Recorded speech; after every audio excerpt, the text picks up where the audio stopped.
Welcome back, everyone. This is our last lecture for Unit 2, the art of the Etruscan culture. So the Etruscans are believed to be the indigenous people of Tuscany, or northern Italy, and their culture was in existence at the same time as the Greeks and the Romans. The Greeks had colonies in the southernmost area of the peninsula of Italy, and the Roman culture was beginning in Rome as well. And in fact, the Etruscans were kings of Rome for several generations until the Romans ousted them. And that really sets the ball in motion for the foundation of the Roman Republic and then into the Roman Empire. So we believe that the Etruscans essentially are kind of the progenitors of a lot of Roman culture. Unfortunately, we don't know a ton about them because we have examples of their writing, but we don't have historical records written from their point of view. We have statements about them from Greeks who encountered them as they moved westward, and accounts from Romans as well. So we have to kind of deduce from the artworks that they left behind some aspects of their culture. You can see here the Greek colonies. You can also see the extent of the influence of the Etruscan culture throughout what will eventually become the heart of the Roman Empire, throughout what is modern-day Italy. So again, as the Greek explorers begin to move westward and establish Greek colonies, they were aware of the Etruscans, and certainly the people of Rome were as well. So the existence of this established civilized society was probably a bit of a shock to the Greeks as they began to expand their territory. And certainly we can see the similarities in some respects between the Etruscans and some of the other cultures we've studied when we look toward examples of architecture. They fortified cities with monumental walls and gates, and you see that here in Porta Augusta. This is in Perugia. You can see sculptural protective figures forming the archway and above the archway of this gate entrance. You can also see some similarity in Etruscan temple design. It does look at the front a bit like what we studied in ancient Greece, certainly. The columns even look a little bit Greek in some ways, although the squashed, flattened element at the top is a little unusual. This is not truly Doric order by any stretch of the imagination, and the least of the differences, but the most notable, I think, really begins to be in the sculpture itself. We don't have sculpture in the pediment, but we certainly have sculpture along the roof line, and that is more common in Etruscan temple design. This, in fact, is a sculpture from the top of a temple. He would have formed a group of sculptures telling a story about one of the labors of Hercules. This is the Apollo figure from the temple in Veii. The Etruscans also enclosed spaces to create dwellings, and we start to see this as kind of a prototype for some Roman architecture as well. These open courtyards in the centers of buildings would be fairly common. We also see them decorating their dwelling spaces with relief sculpture, and we can see that it is, in this example, perhaps a little bit more primitive than the Greek sculpture that we just studied, of course, in the Hellenistic era. But again, look at the date. We're now back in 575 BCE. You can see that the figures are indulging in daily activities and having fun, enjoying activities like dancing, drinking, and playing music. And if you look carefully, you can also see that there are mixed gender groups. We actually have males and females together at these ceremonies. We know a lot about the Etruscans from their funeral rites, which we've discovered somewhere in the neighborhood of 1,000 separate tombs, and those tombs are somewhat similar, I think, to the architectural tomb design that we saw in the Mycenaean culture. You can see that we have kind of a long entranceway into a structure that is covered and begins to look from the outside somewhat dome-like. The interiors, though, are not circular. They are square and rectangular, and they involve a lot of decorative elements. This is known as the Tomb of the Shields and the Chairs from the Etruscan city of Cervitary.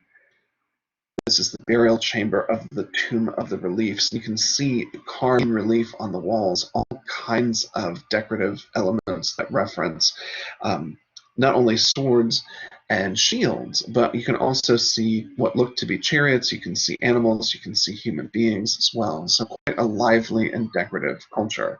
We have a fair amount of mural painting that still exists from the Etruscan culture, and a lot of it features enjoyment of the natural world and leisure activities, such as this boy diving off of a rock. Pretty daring and athletic activity there.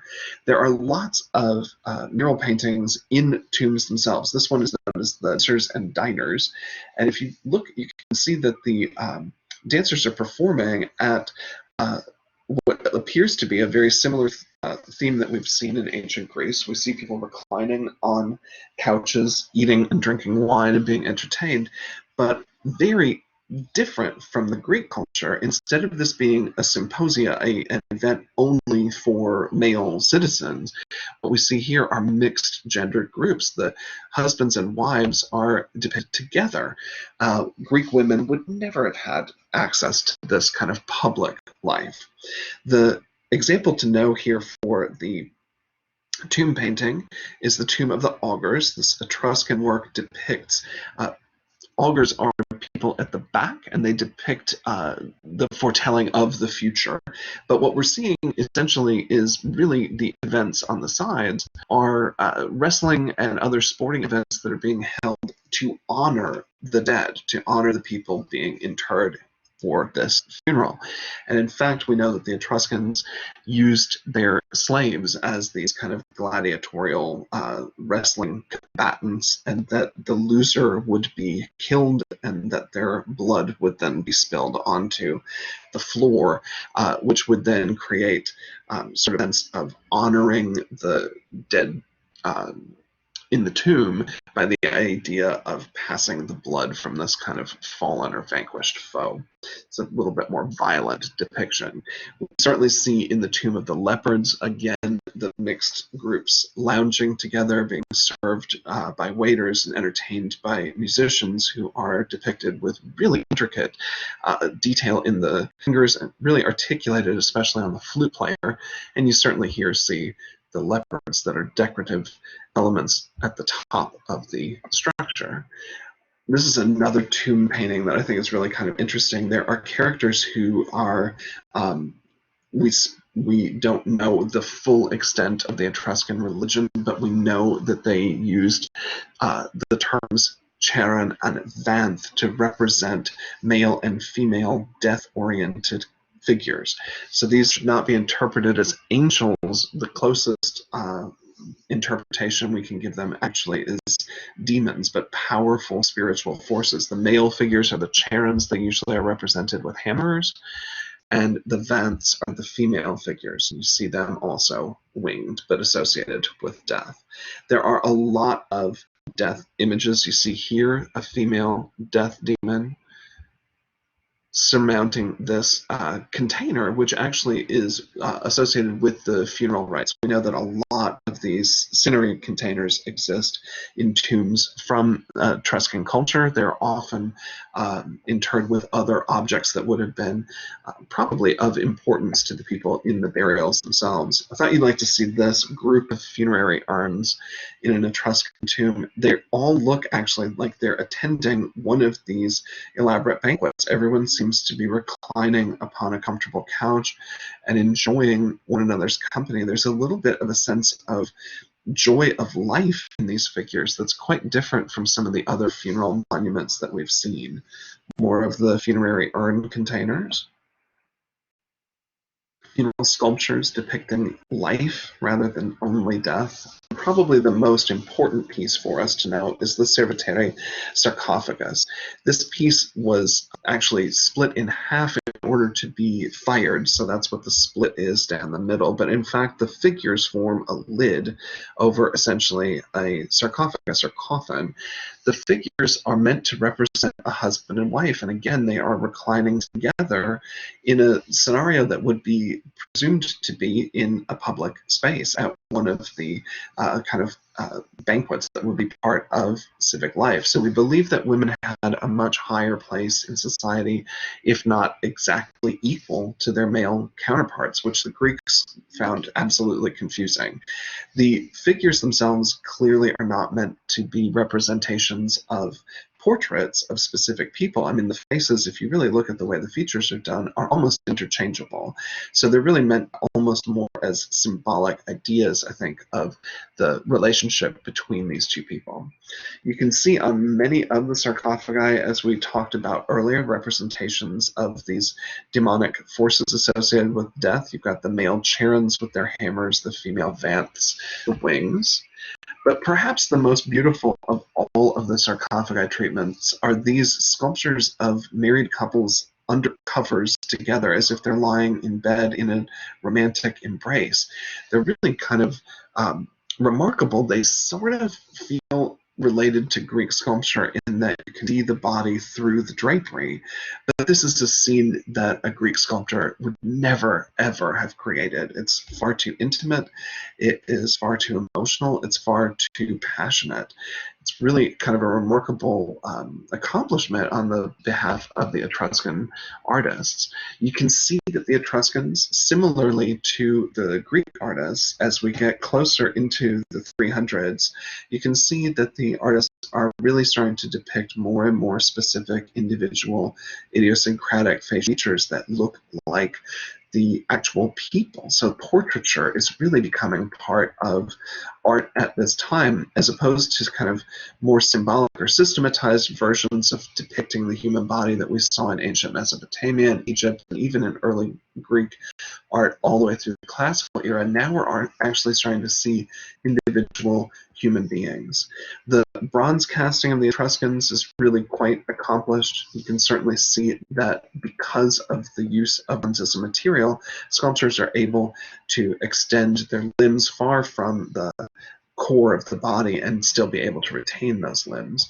We certainly see increasing depictions of mythological subjects in the Etruscan art. This is one of my personal favorites. It's just a cool image. The Wounded Chimera is a fanciful creature combined from multiple different animal types.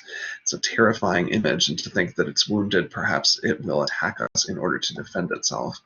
One of the most famous images from Etruscan sculpture really is that of the Capitoline wolf. We know that the two babies suckling at the teats of the wolf were actually added in the Renaissance in order to make this piece fit a Roman myth, the myth of Romulus and Remus, the founders of Rome. So imagine that they're not there, and that would be the original in the Etruscan style. We also know that the Etruscans were good at engraving on metal, and a lot of the engraved work actually is on mirrors, and those mirrors then suggest that people were concerned with their appearance, particularly women. And you can see that there is text on them as well, and that suggests that people were literate and that women in particular would have been able to read, which does equate, I think, to their higher place both in the artwork and in the culture overall.